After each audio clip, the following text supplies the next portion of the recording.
I'm not used to quiet.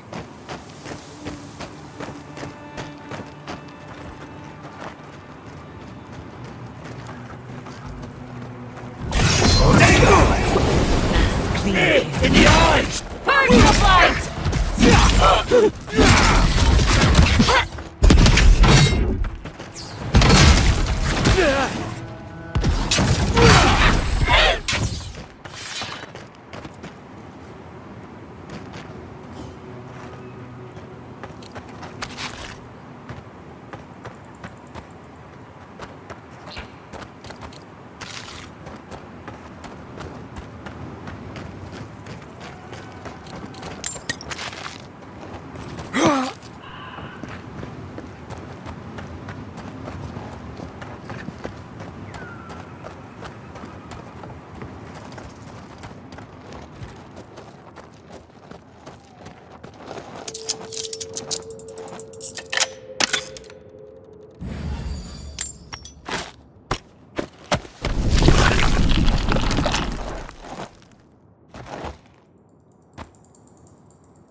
Hey, you there!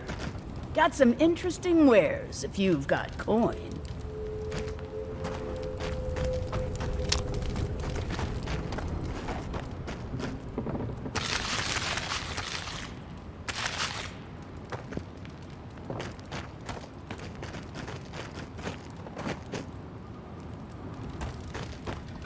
Good.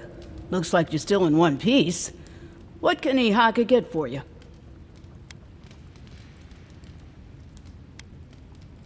Come on! How many things have tried to kill you today? The dream thralls will eat you for lunch if the spiders don't get to you first.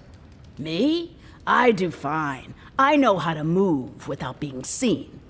But other travelers aren't that lucky. So, share the wealth. That's what they say.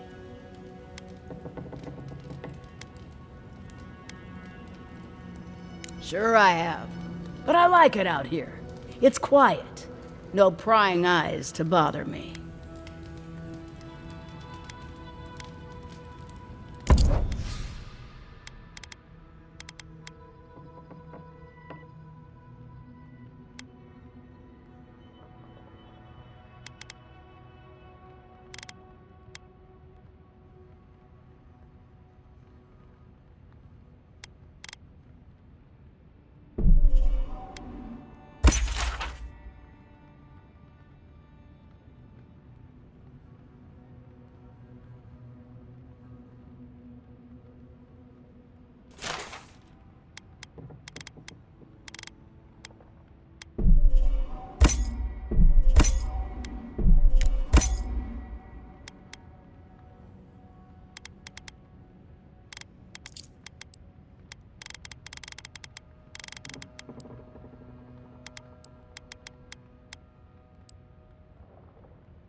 Protect the envoy.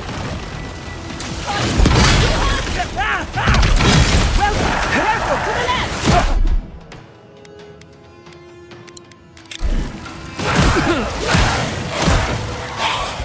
Don't you...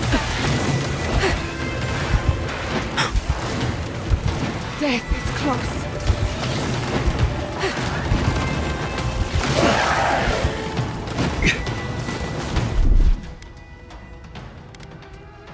Ihaka!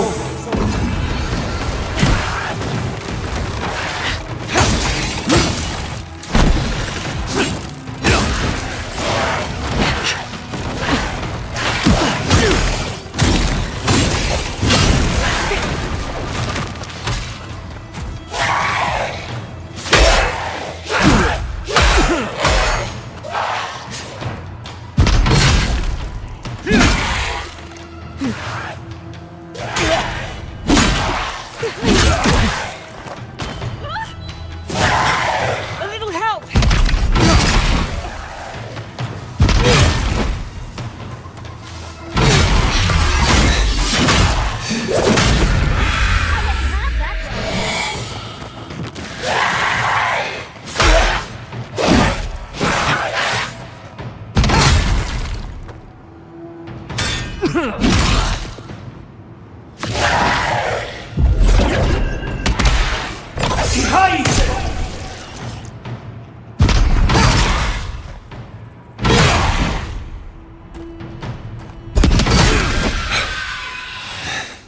Back on my feet.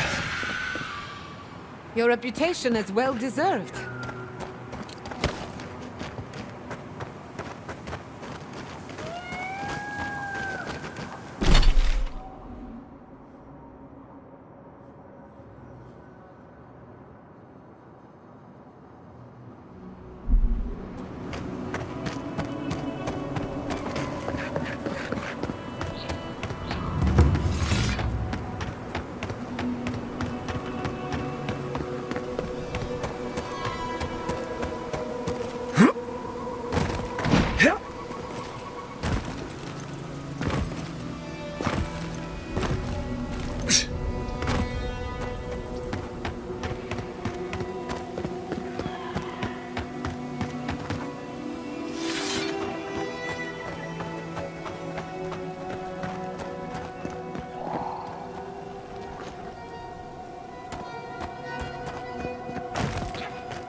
Subtle as a mouse.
Ihaka!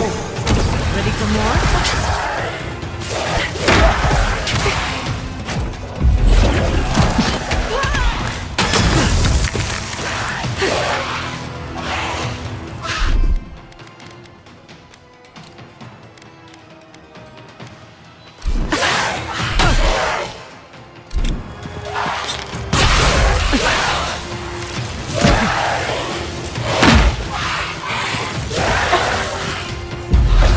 Unseek!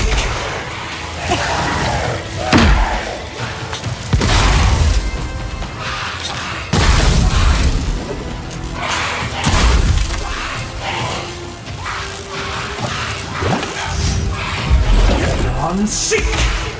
Ihaka!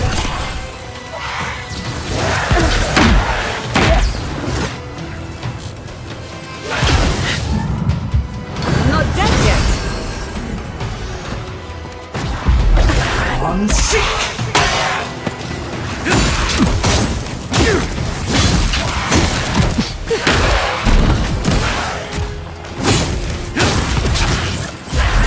Unseek!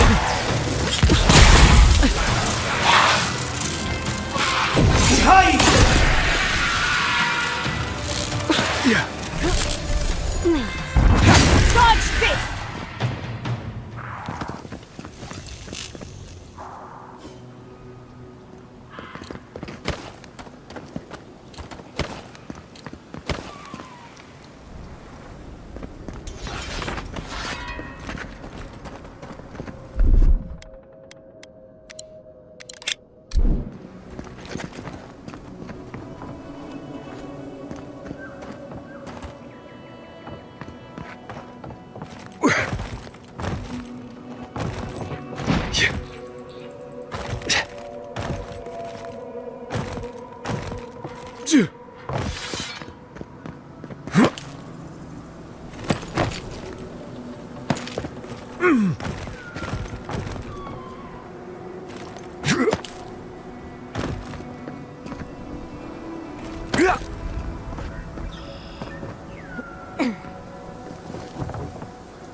Not saying a word.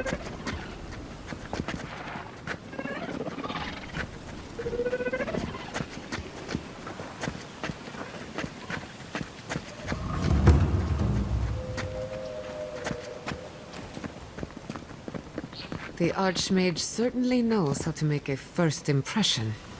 I hadn't had a chance to see all this before. It's magnificent. Come on, let's go introduce ourselves to an Archmage.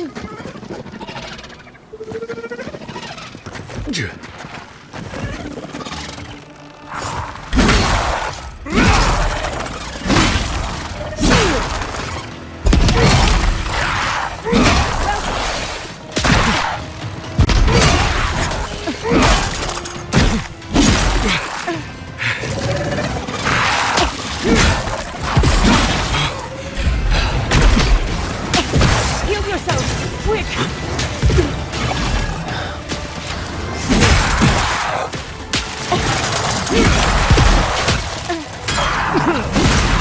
Another soul! For the wheel.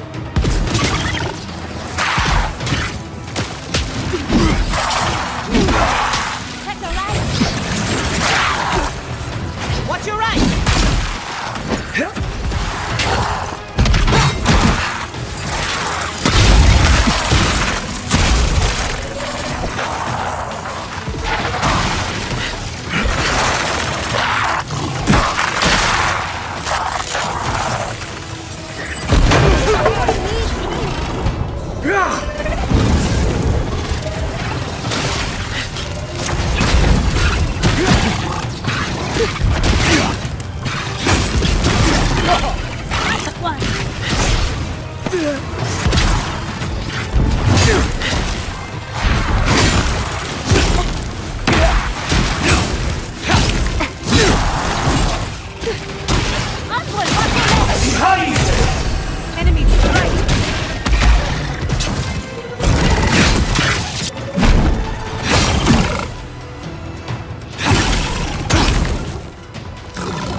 Anyone?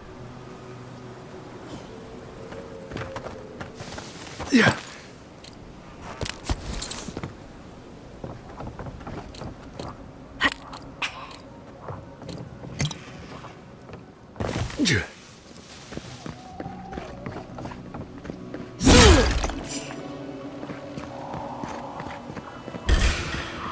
Oh, big mistake!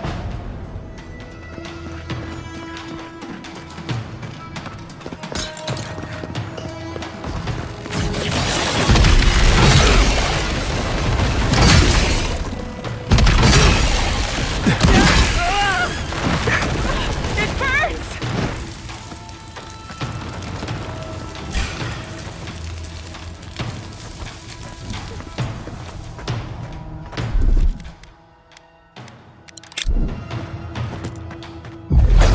On sick! Burning! A little help! Ihaka! That was a close one. Ihaka!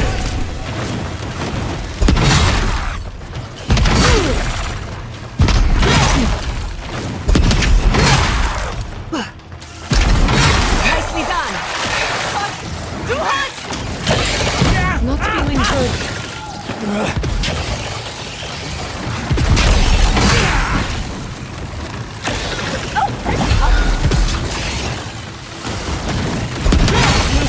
Blood.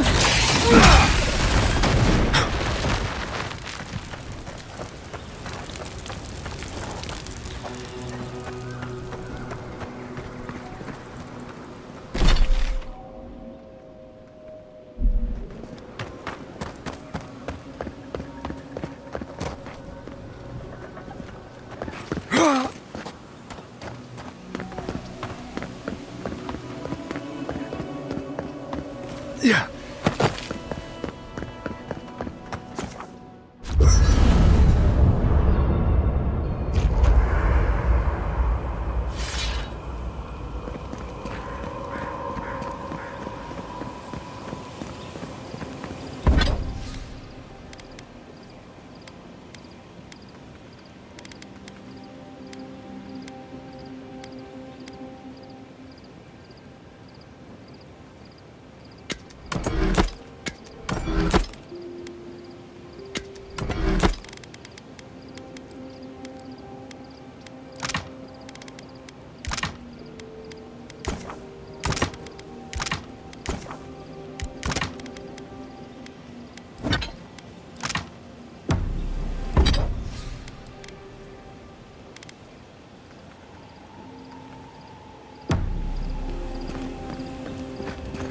You know what I...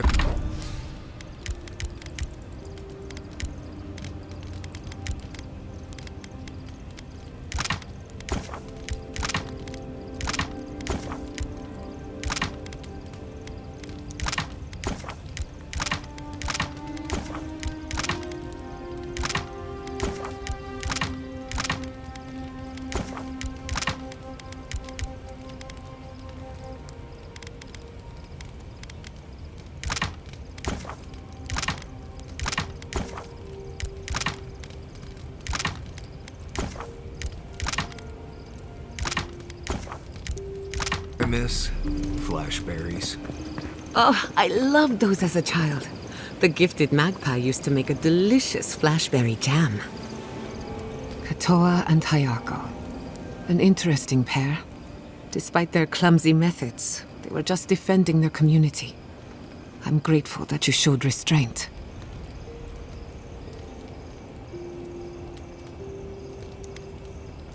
That is more understanding than most of your countrymen. I only bring it up because people are growing wary of your empire. With good reason. When they take their anger out on you, don't judge them too harshly. We all make mistakes.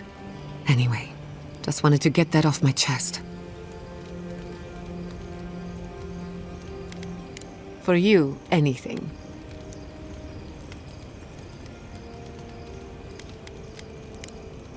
Thanks for talking. Kai, you've killed... There's my favorite Adiran. Well, I suppose you've earned that much. And I do enjoy rewarding tenacity. Though between your dreams and mine, it's a wonder anyone gets any sleep around here. You remember that I nearly burned my family home down when I was young? It was an accident, and I paid for it. My parents refused to buy me more spellbooks for years. Well, shortly after all that fuss, the dream began. It started at first with a fire, just flames crackling, and a feeling of safety. I thought it was a little weird, but nice. But then the dream kept coming back, night after night. I learned more every time. I saw that it was a fire in a hearth, and that hearth was in an old library.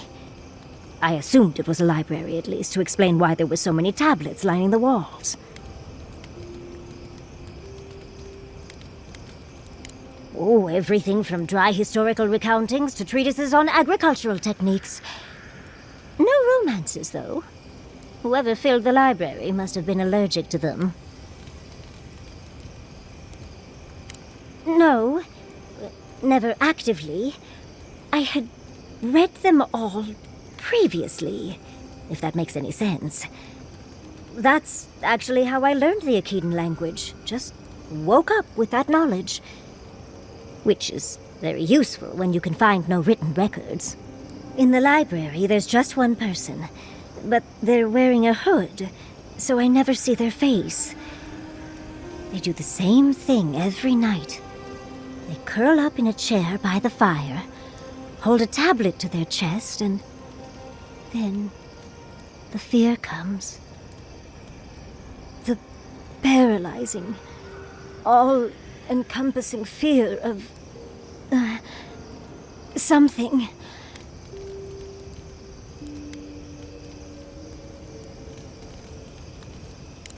Just the noise. A low, deep banging starts, and it rattles through your bones and shakes you to your core. And it replaces the beat of your heart with this droning on and on and on until you forget every other sound you've ever heard. A beat. Steel feet on the shore. They come by night. And then, as it just gets louder and louder, and right before it gets there, I wake up. You've been listening to too many of Giada's ghost stories. And let me tell you, waking up in a cold sweat does nothing for my fur.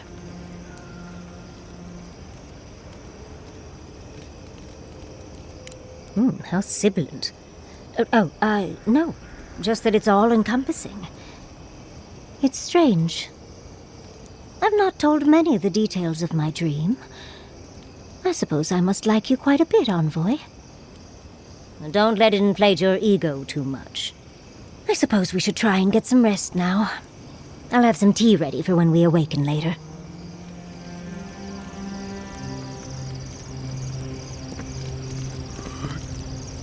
I've been meaning to talk to you about Katoa and Ihaka.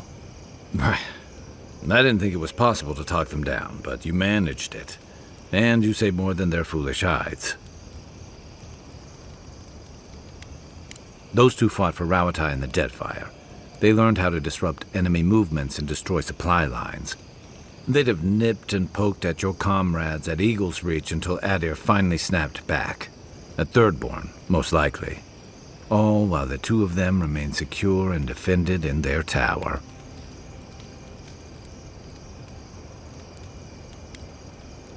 Nor I, but this goes beyond defense. Thirdborn's under threat, but if loose cannons like them fire at everything that moves, they'll draw even more trouble to our walls. They lash out like cornered animals, giving the Steel Garrote a reason to fight back.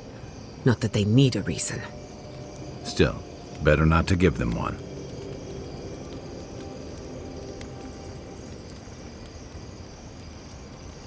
You really think any amount of chest thumping would turn away Ludwig and the Steel Garrote? Or the full force of the Adiran army, if it came to that?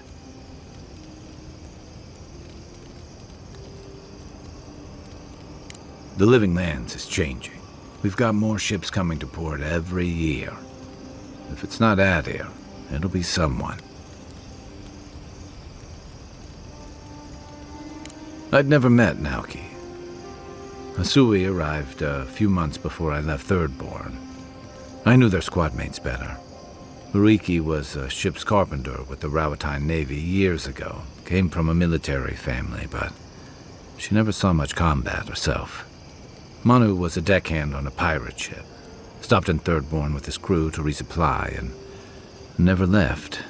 I don't think piracy suited him. Kiri, he was a sweet kid. Born shipboard to a mercenary captain who left him here and never came back. For the longest, I thought that was for the best. Me too. Most of all, I'm sorry I wasn't here to better prepare them. This wasn't your fault. They just weren't ready. Because there weren't enough seasoned soldiers to train them. The Thirdborn's in dire straits if they're sending people like this out to patrol.